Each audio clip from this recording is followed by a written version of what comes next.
આજે મા ભગવતી ગંગાનું સ્વર્ગમાંથી પૃથ્વી ઉપર અવતરણ થયું એ દિવસ છે. એ 1 થી 10 દિવસ સુધી એ અવતરણ થયું એટલે દશહરા એમ કહેવાય છે. 10 અહર એટલે 10 દિવસ સુધીનો આ પ્રસંગ છે. આજે આપણે એનો પૃથ્વી ઉપર અવતરણનો આનંદ અનુભવ્યો, એમની પૂજા કરી, એમને આવકાર્યા. ભગવાન શિવના જટામાં સ્વર્ગમાંથી જ્યારે ભગવાનની જટામાં ગંગા માતાજી ઉતર્યા એ પછી પૃથ્વી ઉપર એનું અવતરણ થયું અને સગર રાજાના 60,000 પુત્રો જેની અવગતિ થઈ હતી એને ઉદ્ધાર માટે એ પૃથ્વી ઉપર અવતર્યા.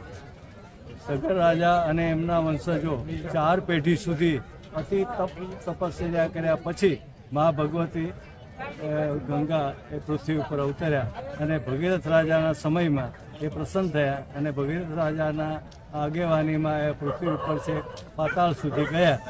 આ ત્રિવેણી સંગમ સ્થાન છે. હિરણ્યા, સરસ્વતી અને કપિલા એ 3 નદીઓનો સંગમ અહીંયા સાગર સાથે થાય છે.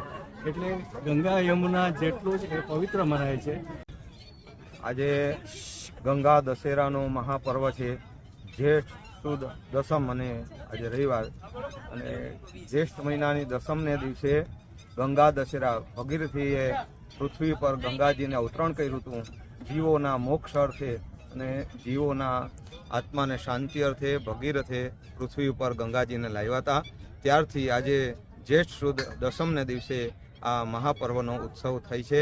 પ્રભાસ ક્ષેત્રમાં આવેલ ત્રિવેણી ગંગાના કિનારે આજે મહાઆરતી, ગંગાજીનું પૂજન ગ્રામજનોએ, ટ્રસ્ટના અધિકારીઓ, કર્મચારીઓ સહિત આજે આ પૂજન કરી અને ધન્યતા અનુભવી છે.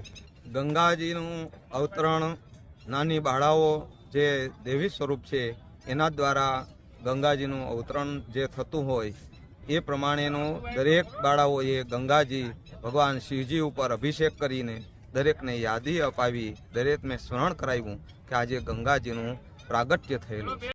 સોમનાથ દાદાની કૃપાથી આજે ગંગા દશેરાના પવિત્ર દિવસે અતિ પવિત્ર સ્થળ એવું ત્રિવેણી ઉપર જે સોમનાથ ટ્રસ્ટ દ્વારા આરતીનું, ગંગા આરતીનું જે આયોજન કરવામાં આવેલ તેમાં આજે ભાગ લેવાનો, પરિવાર સાથે ભાગ લેવાનો એક અમૂલ્ય લાવો મને પ્રાપ્ત થયો. આ બધા આપણા જે પ્રજાજનો છે એમની સાથે ખૂબ સરસ આયોજનમાં અમે આ લાભ લીધો અને આજના શુભ પ્રસંગે આપ સર્વેને હું શુભેચ્છા પણ આપું છું.